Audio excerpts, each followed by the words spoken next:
Okay, I'm Ross McWilliam. I have a company called MindsetPro. I have a training arm called M.E.D.I.A, and I help people to reach their potential. I do it in a soft, gentle way, and you'll find out in this episode how often push can be problematic, how we should value ourselves and our self-esteem, and how we should have some patience in our journey in life. And if you've got those qualities, then whatever success looks like to you, you will get it. So I hope you enjoy this episode.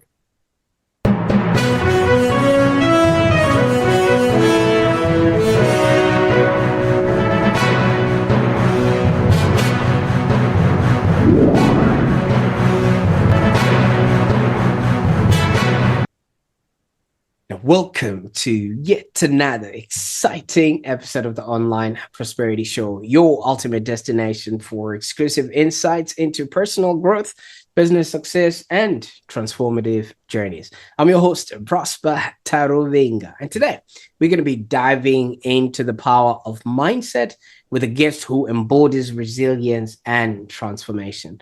Now, Ross, how are you doing today? Well, it's a Monday morning, and I'm looking forward to getting on board with this and sharing some information and tips and probably learning something as well. Absolutely. Well, learning never ends, and I really appreciate you joining us on the call today. And for those that are meeting Ross McWilliam for the very first time, he is a seasoned mindset coach, author, and speaker with over 30 years of experience empowering individuals across education, business, and sport sectors. And through his company, MindsetPro, Ross has impacted over 1,000 schools and 100 businesses and reaching more than 500,000 individuals. And I'm thinking by the time we're done with him today, he's going to be reaching a whole lot more other people, especially you that's watching this right now. Now, for anybody else that's also tuned in, thank you so much for tuning in to the Online Prosperity Show. As we go through Ross's journey, I want you to also be taking note of the challenges that you have personally faced yourself, because Ross's journey wasn't always smooth. He faced academic failures, health challenges, and also personal losses that included the death of his parents and young niece. And all these experiences have fueled his passion to helping others develop self-belief and also resilience. He's created a few mindset programs that we're going to be going into, mainly M.E.D.I.A, and he also has the Kappa Mindset series, which has seen him author children's books like The Amazing Journey of Katie Copsworth, and he is aiming to instill confidence and emotional intelligence in young minds. And as I mentioned earlier on, I really want you to be reflecting on your own journey as the listener. I don't want you to just be watching this. I want you to be participating as we go through Ross's journey. So if you've faced any challenges that have shaped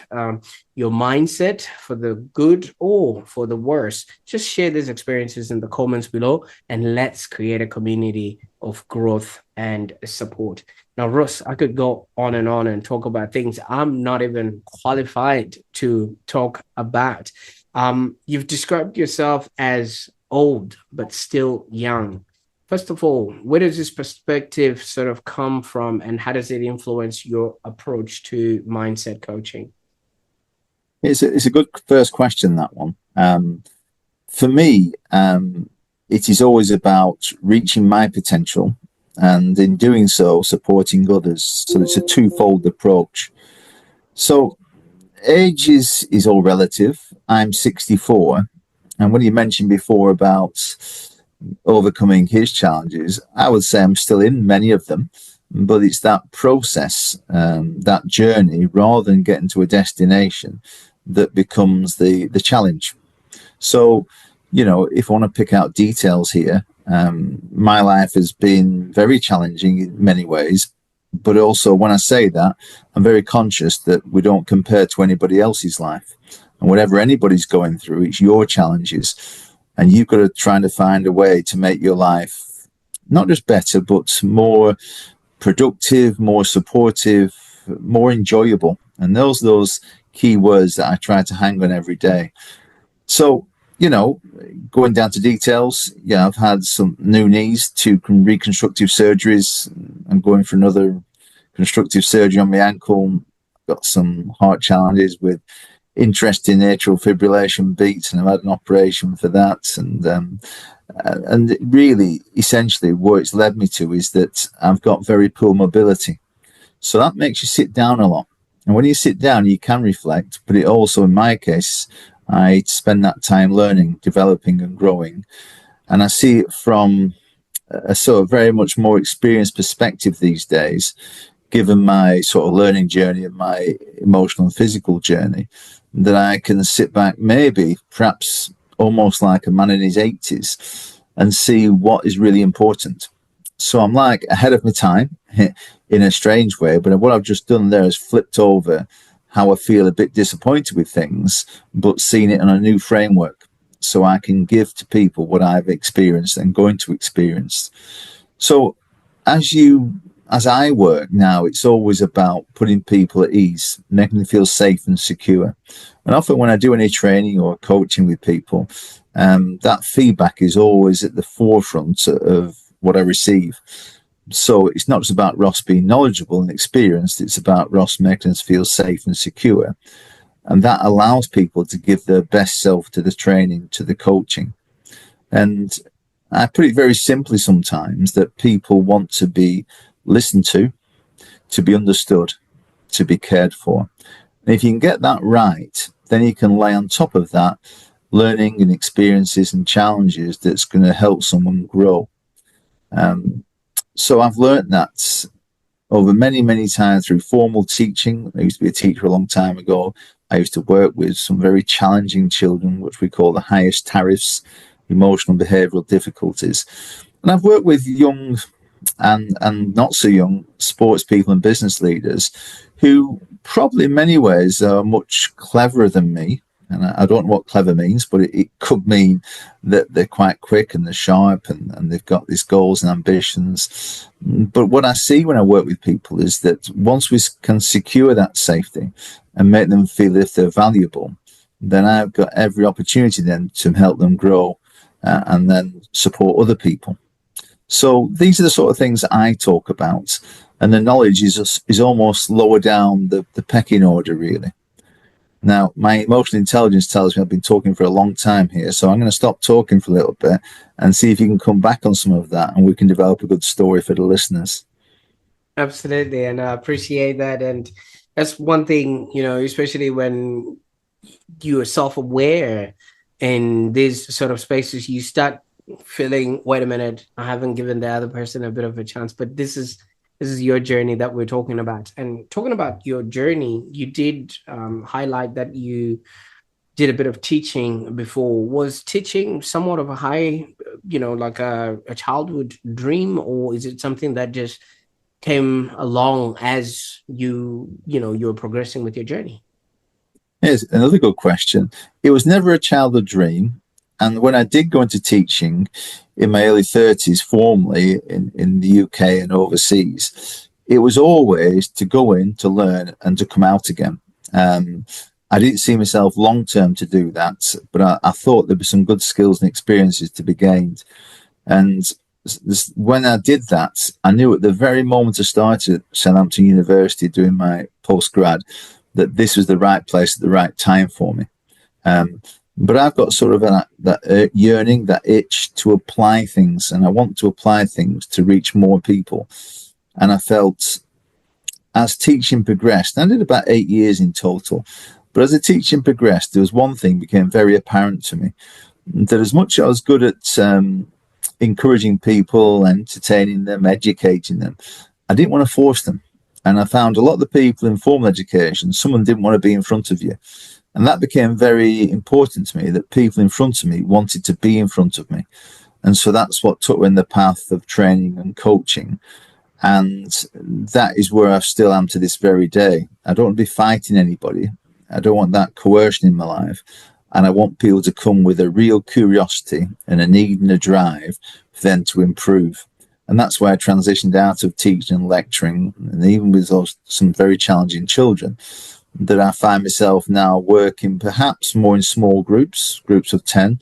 Certainly in the one-to-ones, I quite thrive upon that. And again, with the same principle that somebody comes wanting to improve and grow and develop. Absolutely. And thank you so much for that. Now, you this is the second time you've repeated that the kind of kids you're working with were challenging children. I mean, obviously, without stating specifics, if you could just give us a general consensus or general nature of these types of children, and why you would then think that these then got you to come to the conclusion that you didn't want to coerce these types of children. Yeah, it wasn't those particular types. Those were the emotional behavioural difficulty children. I'd also worked with special educational needs and, again, with mainstream children. So it could be any of those groups, and it could be adults. If people don't want to be in front of you, that's a defining factor for me. But those children, it wasn't their fault that they had things done to them at a very early age that made them very, very difficult for them to grow and prosper in the world. And it was a bit sad. And I changed a lot when I worked at one particular school for 3 years, that I realized I couldn't make as big an impact as I wanted to make, almost like the horse had bolted. So I'd rather work on the side of the coin where I can see people who have potential, who have a little stumble, and I can help them step up and then develop a pathway that's going to give them, not just them, the skills and knowledge and behaviors that will give a successful life, but they then can pass it on, pass it forward to other people. And that's what my father instilled in me and my parents to a broader extent, is that ability to don't waste your time, to grow yourself, but always look at people with respect. And that is something that I do without even thinking. And, it's not about the ego or the status, the qualifications, the money, whatever it is, the organizations I work with. It always comes down to the individual. And if, as you said today, Prosper, leave each other in a better place, then that is success in my book. I like that. And obviously, like you said, this was an 8-year stint of you being a teacher and, working in this sort of different, spaces, and 3 years in that one particular school. What was that pivotal moment in your life that then led you to then say, you know what, maybe this is not who I'm supposed to be doing? Like you keep repeating that you wanted to start operating and offering value at a bigger scale than you were just doing in the confines of a classroom. Sadly, that's a very easy question to answer. This was, going along to about 2012, and I'd done a lot of coaching before and training, but I was still teaching, and I was like a hybrid approach of teaching and coaching. But that coincided with my father's passing in 2012, and all those before that time, I was developing, growing, and training and teaching, sometimes overseas in Canada and America, sometimes in Saudi Arabia, sometimes formally in the UK. But it was that point where I realized that time is very finite. And if I had to make my father proud after his death, would be to be brave and really press on with who I should have been all along. So everything I did before my father's death was very important, because it led me to the place where I am ultimately now, where I've got the freedom of expression and the softness to actually understand people and to try and give them the tools that they would need to be for them to be successful. Because you can fight the world, but I don't like the words win and lose, but you're going to struggle if you fight the world, and you've got to yield to the world, and then you've got to provide something that you think is suitable for somebody, and then support them. And if you keep doing that, on a daily basis, then success, whatever you see that success as, your life will be fulfilling. And for me, of course, money's important, but for me, the fulfillment is that people see you and they recognize what you've got, that accreditation, and then you see them developing and growing better. And then that is nice when people come back and complete that loop and say, thank you for that time, Ross. Thank you for those sessions. They just recognize it. And I think that's the niceness of getting older with disability, that, you know, I can't do a lot of the things I used to do, but I can live my life sort of vicariously through other people if I've given them support. Absolutely. And thank you so much for opening us up to that. Now, that was almost 13 years that you decided to make this transition. And obviously, that was due to a pivotal circumstance in your life. Now, hypothetically, if this event did not occur, would you have left the teaching profession and then pursued what you were doing? Would that have maybe happened a little bit later, or would that not have actually happened? I think it'd have happened. I think there wouldn't have been much difference in the timescale, and that was getting to that stage. It just seemed quite appropriate at that time for a big change in your life, one of the biggest changes you'll ever have when you lose a good parent, that you think, right, I'm going to be brave. And I think in life, we've got to be brave at times, brave to stick through a challenge, brave to start a new one. And that was something that was building for a long time. It's still building now to a certain extent as I'm changing slight tact in my boat. You know, I'm going in different directions, and I'm not desperate for luck to work for anybody, but I'm just constantly trying to make sure I've got clarity in what I do. I'm keeping up to date with some of the relevant trends and knowledge bites. But often, as I mentioned before, it's not always what I do, it's what other people bring to me. And that position where someone wants to be in front of you, that's really important. And if you talk to a lot of people like hypnotherapists and people who deal in therapy, they'll say, I'm only as good as the need of somebody in front of me. And I think that's certainly true what I do. I can't tell you this is the way to act and behave and think, and you'll get success if you don't have that mindset to actually be keen and hungry enough to do that. And I suppose that keenness and hunger I had leading up to 2012, it was happening, it was bubbling. And that was just like, I don't know, the straw that brought camel's back. It was just something that I thought, this is the right time now to be brave and step out. And I'm being brave every day, like many people are, you know, thinking of where I want to be, how life and time is so quick, and how I can use it to enjoy my life. Because when I'm enjoying it, I work better. People often say to me, do you ever get nervous working in front of big audiences? And the actual truthful, honest, the answer is that I don't see it as a big audience, just see it as somebody else I can work with. And I don't frame it like it's a big event. And sometimes I don't know, I've started talking, it just happened. It's the most natural thing in the world. And I think that's one of the good things about time. You realize that time is ticking fast and you don't want to waste opportunities in as much as you don't want to miss them. But also when you get them, you don't want to be not present. And I think I'm very present these days in whatever I do. Some will say that's boring, but I think it's quite present, that I'm connecting with somebody else, with an audience or individuals. And it's something that I enjoy. It's something that doesn't tire me out like it used to.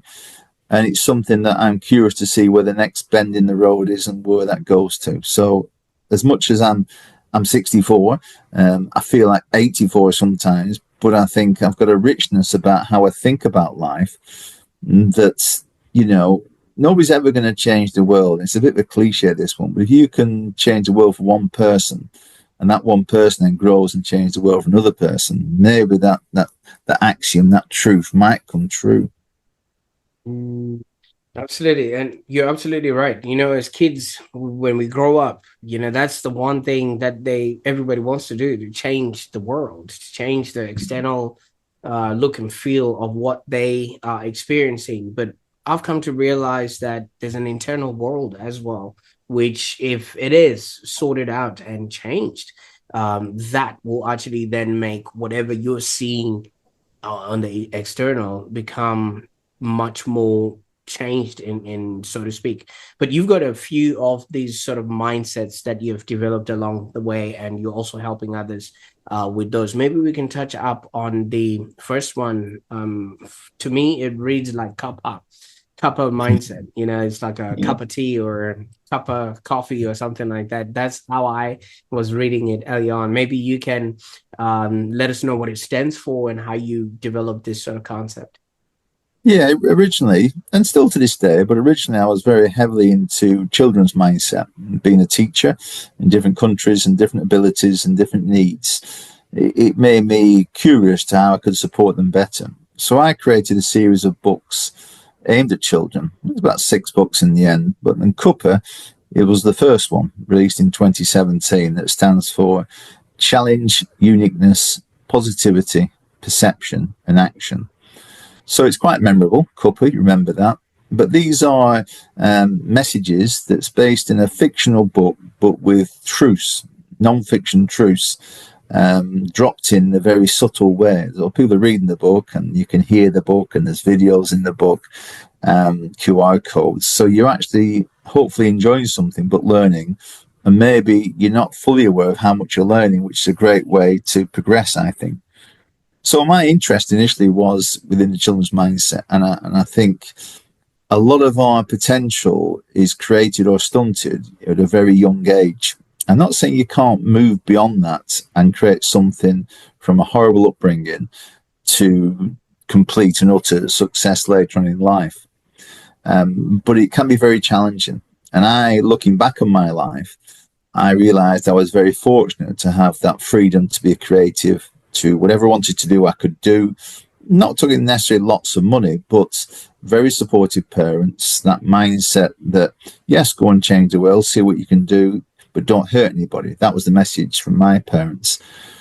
And so, again, the older I've got, the more I realized how clever they were, because it's when it all comes down to it, people say life's about love, and it is. But for me, large part of love is supporting somebody else, especially when they're struggling. And my journey in the last 7 or 8 years has taken on an accredited mental health feel to it. So which fits very neatly and nicely with my purpose of supporting everybody else. So when I do, for instance, training on mental health and well-being, it's from a very potentially, a very valid and scientific background, but also I think that's a great platform to build any other skills, knowledge, and behaviors upon. So there's been a natural symbiosis of my life and my learning. And I think these days, people say they do X, Y, Z, which is fine. But I think if you just say, I support somebody else, it's powerful, very powerful indeed. Absolutely, and thank you so much. And yes, you're absolutely right. I mean, mental health is quite a significant topic, especially these days where some people are suffering, physically or visibly, and others are suffering sort of internal. Now, how do you integrate this mental health awareness in your coaching programs? It's a very like Pandora's box is mental health because you've got different viewpoints about it. Um, say 30 years ago, we kept quiet about it and we held it like it's a stigma, it's a shame, and we didn't want to share it because people might perceive us as weak or less, and we might get treated the same. We've sort of flipped over now to be more vulnerable, talk about it, not just talking about it, for people to listen better. And some of the skills I talk about is how you listen to someone to make them feel empowered. It's a great statement, that. And often people talk to people to tell them how good they are, or I do the opposite, to empower them, to listen to them, to make them feel the self-esteem is rising, that they are worth something. And I think that is at the heart of all the things that I do. The problem we've got with mental health is the language. I noticed that you said suffer there, and it's not criticism. But once we start putting words like suffer, people think, oh, they must be much different from me. They must have gone through traumatic stuff. Do I treat them with kid gloves? Do I really be scared of them? And I think language can be very powerful to get people closer to understand themselves and not to isolate them or stigmatize them in society. I think talking about it's important, but it's talking about it to the right people, professionals and non-professionals. It's also about recognizing how society changes. We tend to be more in terms of diagnosis now, and there are more conditions to diagnose. We've created more from different journals that you read. We've gone from the 1950s 138 disorders to 2022 to 562 disorders, and people are diagnosing more. I think that is part of the challenge, and I won't say problem, I'll say it's part of the challenge. Within all this, we've still got to be conscious that we've got to try and lean into a challenge. For instance, the guy invented stress in the 1940s, Hans Selye, said stress is a good thing. We need to get into life, to move up to arts, drama, sports, music. We shouldn't be scared of the challenge. And I think with life, we've got to try and push through a little bit, get the support where it's appropriate. But rather than say, oh, I've got this problem and I can't do it, I need a diagnosis, I need treatment, I want people to be gentle with me, I just think you could be building a rod for your own back in some respects. You've got to show something. And within mental health, we talk about you've got to empower yourself when you can empower yourself. You can't let everybody else take you on that journey. You've got to put your feet in that ground and say, right, I'm going to try and do this. I'm going to push to that. I'm going to try and grow myself. So you've got to be part of your own solution, but you've also got to recognize that other people could help you to have a better solution as well. Absolutely. And, and I really appreciate what you mentioned there, that so many people are looking at it and viewing it, based on the lens of which they were exposed to it. Because back in the time, like you say, it used to be stigmatized. And also, I think in certain sectors, maybe in education, maybe a lot of people are very open with it. But when it comes to sports and business, a lot of people are like, ooh, we can't really have that going on here. But your work sort of spans education, business, and sports. So how do you then tailor maybe your message and also the mindset strategies across these diverse fields? Yeah, I like that comment there. It's a very incisive comment. The difference between, with sports and business was, if you talk about your mental challenges, then that's seen as a clear weakness. And it's only recently in the last few years, up to 10 years, where sports people and business people have actually come out, if you want to call it that, and said, I've been struggling. I need support and I've got this, and it's not a weakness, it's a strength. Before that time, it was like you just demonstrate that leadership quality. And if you have any weakness, somebody's going to exploit it. So I think we've got better. And I think sports people, if I want to zoom on those for a second, you can demonstrate that strength and that resilience. And I'm not over sure about that word resilience. We'll use it for now. But that ability to keep pushing and maybe get success. The problem you've got then is that you could be successful at sport, then could be quite unsuccessful at life, physically, emotionally, physiologically afterwards, because you push yourself for so long that you've got those scars that you don't even know are there. So you've got to manage people, and performance, whether that's in sports or business or life in general, shouldn't be at the expense of the individual. They should go together. So the individual and the performance should go together. None should be at the expense of the other. And I think we're getting to a position now where we're having a retweak of this mental health. Certainly from my position, to say, yes, let's push a little bit. Let's come back. Let's reflect. Let's see what you need. Let's go again. Rather than saying, suck it up, get on with it, just man up. Those sort of things are quite dangerous. And the other side of the coin is, if you get too protective on somebody, they don't learn through curiosity and challenges how their potential could explode into a great way. So you've got to give them that platform to try stuff, to have a go at it and be brave. There's that word again, be brave, but with a bit of a supportive network that we didn't used to have in the old days. Absolutely. And especially when it comes to sport, I mean, let's just take, for instance, somebody who is like an Olympian.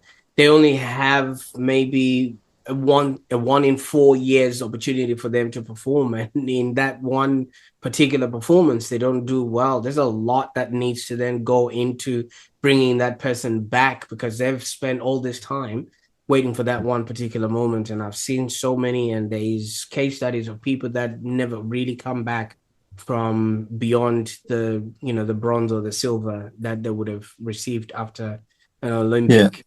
Yeah. You can look at this in different ways. Some people take a more holistic view of it. So the Olympic gold, if we're talking about that, is a part of who I am.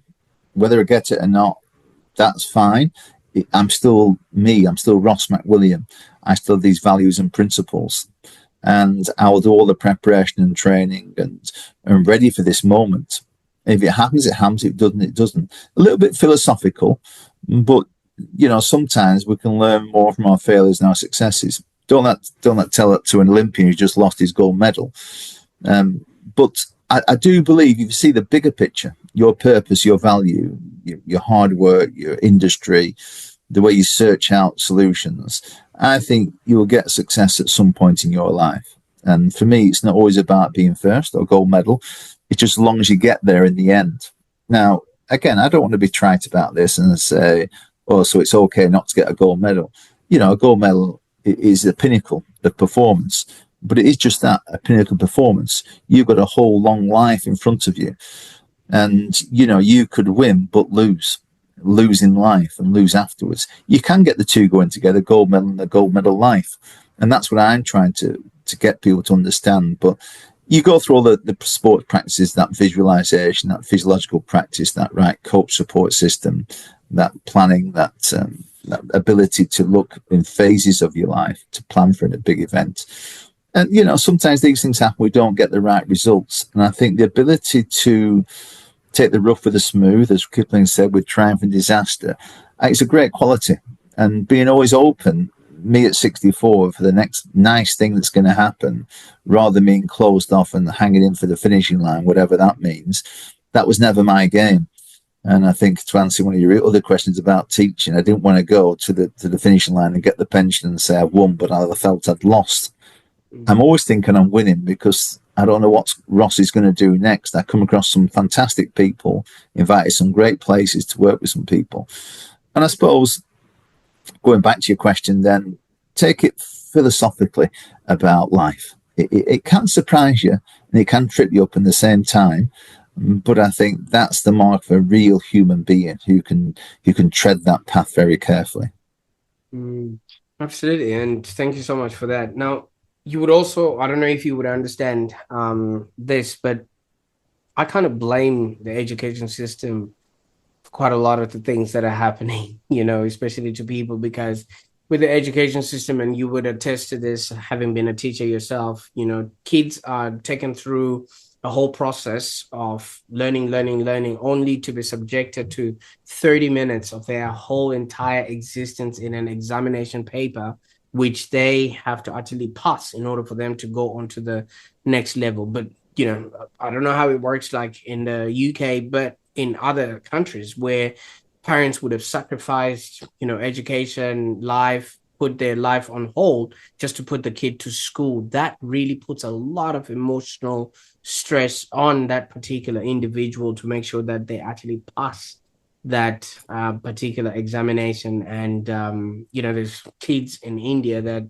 usually never walk back home if they realize that they didn't do well in that test, and that's just a sad occurrence. Now, in your sort of experience, what are some of the common mindset barriers that a lot of people face, and how can you help them overcome them? Because I think it's a mindset issue that just really needs to be shown that it's not the end. There's a whole lot more ahead of you. Yeah, well, I failed all my qualification at school and I didn't perform well in tests. I didn't want to do much studying. I was always playing sport and doing things of that nature. But also, I think I was quite a slow, methodic learner. Need the right teach, the right environment, and need to be at the right age. And up to 16, I wasn't really focused on it. So, again, my message is not to blame yourself. Your other point about the systems, about measurement and testing, I don't think it's a great thing. I think the content is very outdated these days. It should be more practical skills and find out what's people's interest. When you can ignite people's passion, you'll find whatever their intelligence is, that will grow. Passion is where it starts. So for me, mindset is very important. That it starts with your self-esteem, how you value yourself. And if you fail something, don't say you're a failure. You just fail that test at that moment, that period of time, that snapshot. You've got to keep going in as much as you've got to keep believing yourself. and getting people around you believe in you, and seeing these tests or challenges, you want to call it that, as just stepping stones. It could take you in different directions. So you don't get your maths and you don't go to university, but you do something else instead, and may find your real calling in life somewhere beyond what university could have offered you. And I think you have that openness to life. Where I think people fall down in mindset is people can take defeat as if it's permanent, and defeat's just a stepping stone. And in fact, I don't like the word defeat. It's just something that I've done. They said I haven't passed, but I've still got energy, that enthusiasm, that belief in me to prove it elsewhere. So, and in terms of mindset, you've got to keep pushing, you've got to keep challenging, you've got to take a break from time to time, you've got to step sideways and recover, and don't keep push all the time. Is a dangerous resilience. People with the most resilience can be the most brittle people in the world. You've got to know how to recharge it. You're going to know how to thrive rather than just survive every day.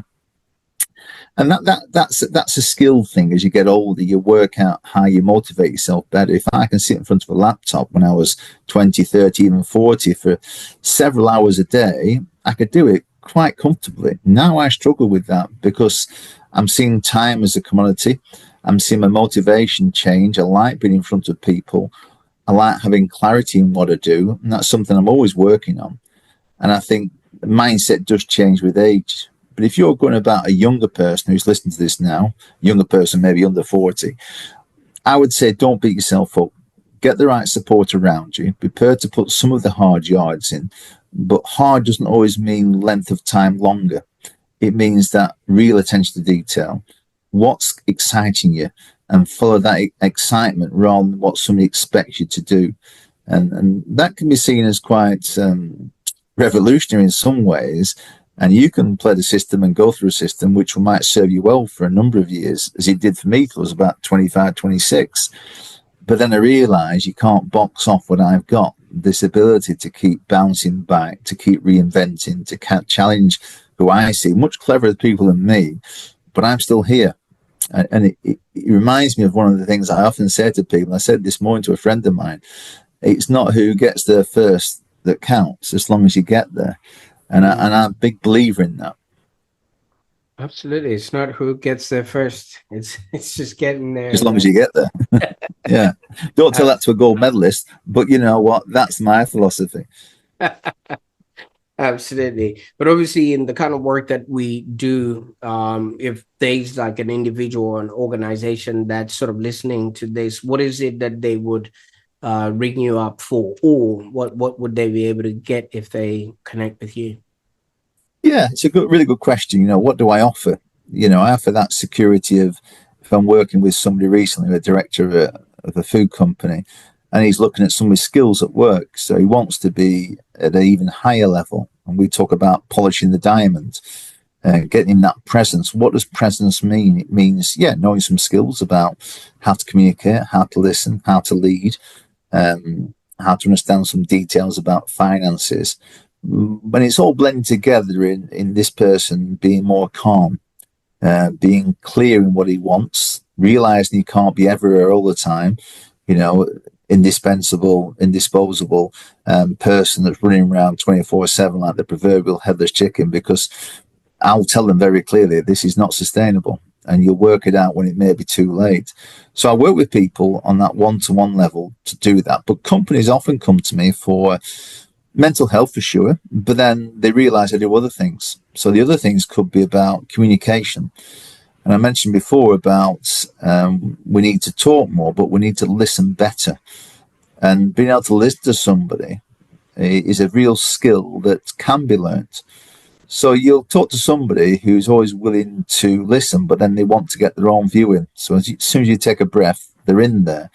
And that's fine. I know several people of that ilk, and occasionally I can drop into that, but I'm very much more aware these days. So companies would come to me and say, how can we make our managers better? I said, first of all, make sure they're operating in a safe awareness of their environment, of other people's emotional and psychological needs, that psychological safety.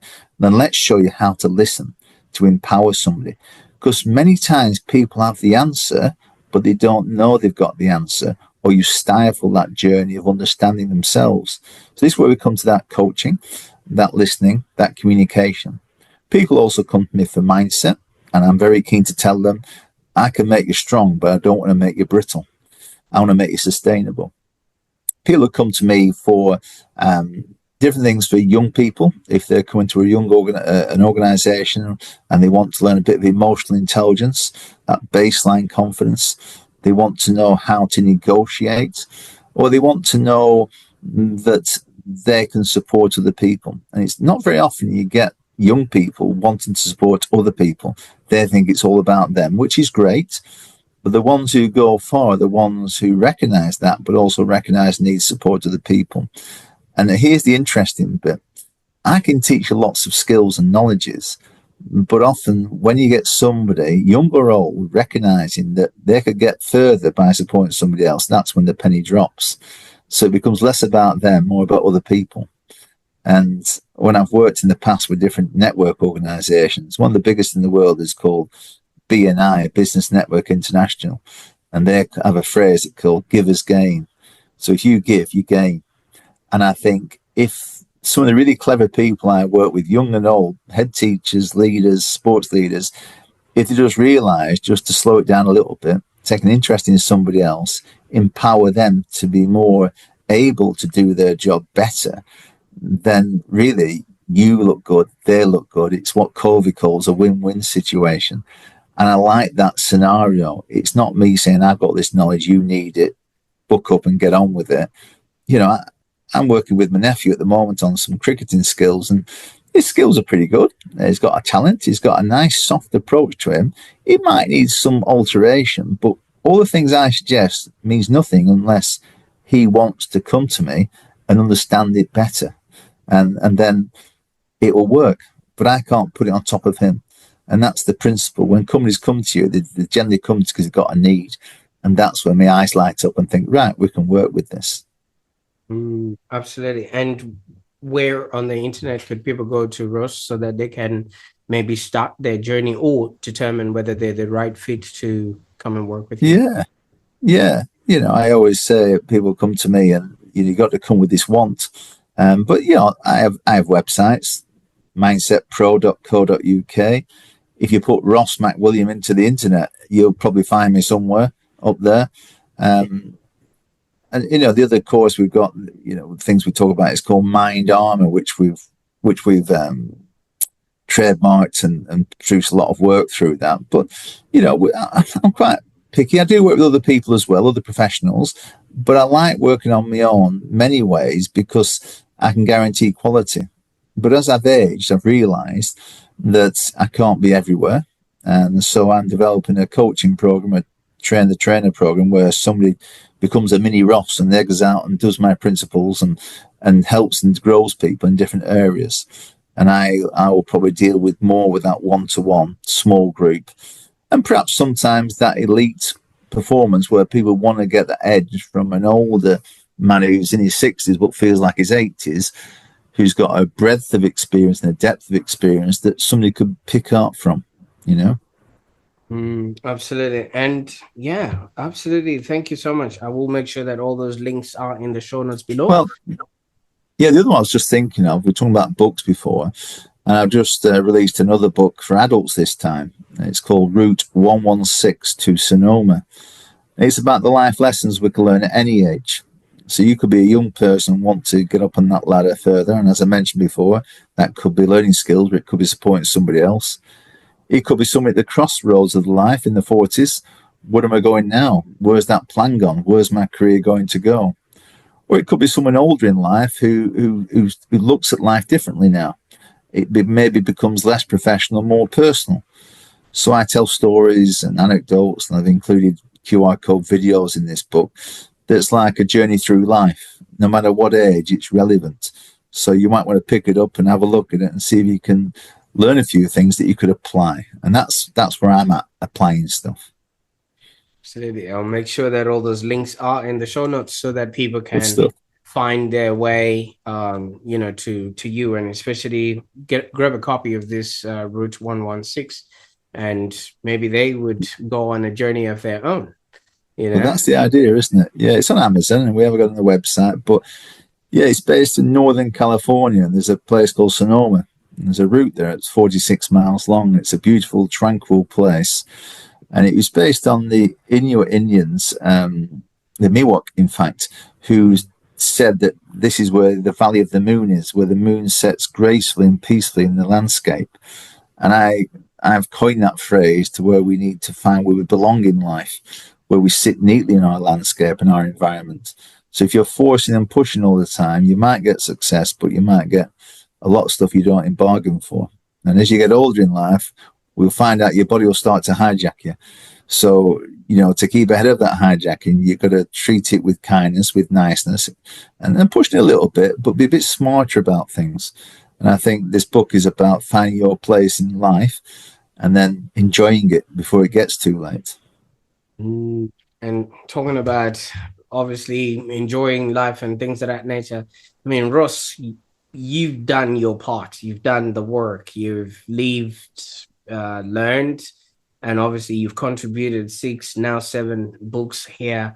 And I know there's a whole lot more left inside of you. And, people that are probably looking at the kind of age you're at, retiring, but you Yeah. just seem like you're only just getting started. How do you stay motivated and continue to evolve in your field, especially after 3 decades of work? And like you said, your knees are Yeah. no longer supporting you as much. Yeah. You have to be sitting down all this while.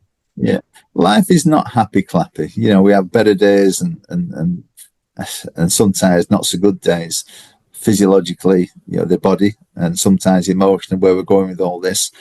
But I have this natural curiosity that, I couldn't just say, right, I've got enough money, I want to retire and do what? I'm single. I don't have any, I have an adopted child, which I see now and again, and that's a good part of my life. But broadly speaking, I don't have many links to that many people. So to retire, irrespective of money, is just like throwing me to the wilderness, which I don't want to do.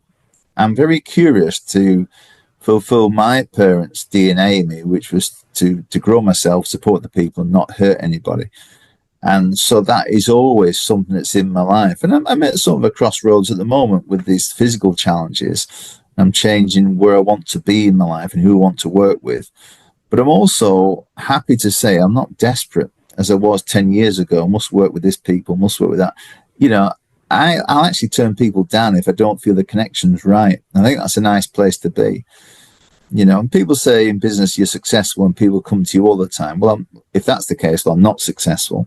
But I find more and more these days, I only want to do stuff that I enjoy. And I wouldn't do the breadth of stuff I used to. And now I'm very much more into that coaching, that small group work around mindset, performance, that listening, communication, and the stuff where I can see a benefit to them, that I enjoy the growth in front of my own very eyes. So yeah, the curiosity is, to answer your question, the long answers these, aren't they? But that curiosity is something, maybe it's the word curiosity, the Ross in it, the curiosity, that's something to do with that. Yeah. Curiosity, you're right. Absolutely. There's a Ross in there. Now, yeah. I'm also glad, like you've mentioned, that, you don't necessarily just jump onto whatever is offered your way. Is one thing that I'm really glad we managed to do is have this conversation today. I mean, your life story and your experience have so much value for a lot more people that, might be at a crossroads as to what to do next, just because maybe they don't have the right mindset or they just don't have the right motivation or inspiration. And I think what you're doing and the fact that you're doing this in honor of your parents and, your niece, I think it's such a noble cause. And thank you so much for sharing this with us today. Yeah, I didn't mention my niece much. She died at 21 and she had some learning difficulties, but she was a spontaneous little girl who just took on the world. And you sometimes find with some children with SEN, they don't care about people think about them. And it's quite a refreshing view. And so in some respects, when people say to me, maybe I'm a bit childish on some things, I take that as a compliment because I've got that spontaneity, that difference in things. And so the young niece Danny and my parents will always be there. And when I feel a bit low and a bit down, a bit wobbly, I think about them and it just seems to lift me. But yeah, thank you for mentioning that, Prosper. Absolutely. Well, thank you for joining us on this insightful journey, Russ. I mean, seriously, I think where you're headed and what you're leaving behind is just a trail, just like the Route 116. And I can't wait to have people jump on board and see what else you've got in store for them there. So I really thank you so much for coming on board with me today. Thank you, Prosper. Absolutely. And for those that are watching right now, I want you to remember that your mindset really shapes your reality. So I want you to go in and just maybe reflect on today's discussion and consider how you can apply these lessons to your life. And I'd love to hear from you.